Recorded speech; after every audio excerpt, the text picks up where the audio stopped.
Hey friends, happy Wednesday morning. It is going to be a beautiful, beautiful day. Just wanted to share something that was on my heart this morning, something that I hope not only blesses you, but I hope it inspires you to be ever more persistent in prayer. Check out that sunrise. Wow. In part of my Bible study this morning, I was in Luke 11, and starting in verse 5, I highly encourage you to read this. But in the previous verses, Jesus gave the disciples, he was teaching them how to pray.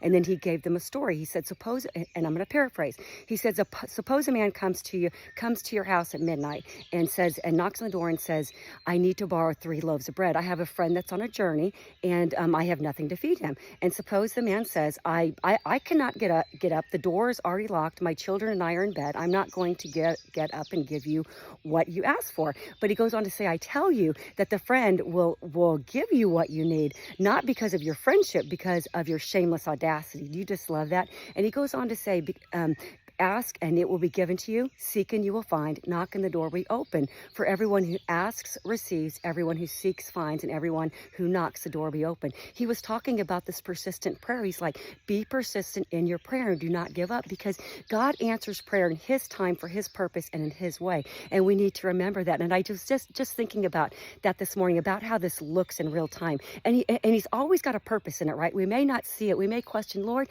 I've been praying and I don't understand why you haven't answered my prayer. And it's only in looking back that we can see the reason for it. But in 2019, I love this story. We had just gotten started with our One Soul Purpose project. We were partnering with One Soul Purpose out of Springfield, and it's to provide a new pair of shoes to every elementary child in our Title I school districts, starting with Dixon.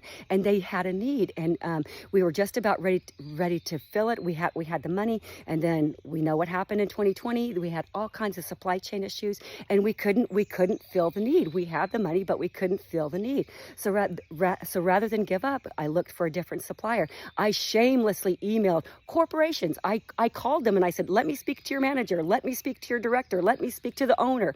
And I just went on and on and on. And it took about a week, but finally had the inspired idea, of course, to call our local shoe sensation. And I called and I spoke to Alicia, who is now a dear friend, and we formed this partnership. And she said, let me call you back. And let me tell you what, she called corporate office, she called everywhere, and they pulled shoes from all over the United States, and they had them here, and they fulfilled the order. And it's just this beautiful cooperation, and the Lord led us here, I see now, because we don't even have to buy socks anymore. Alicia, she's so into it because it's a local. She sees the need here in our community, and our community members provide the socks. She does a shoe drive, so that leaves more money for shoes.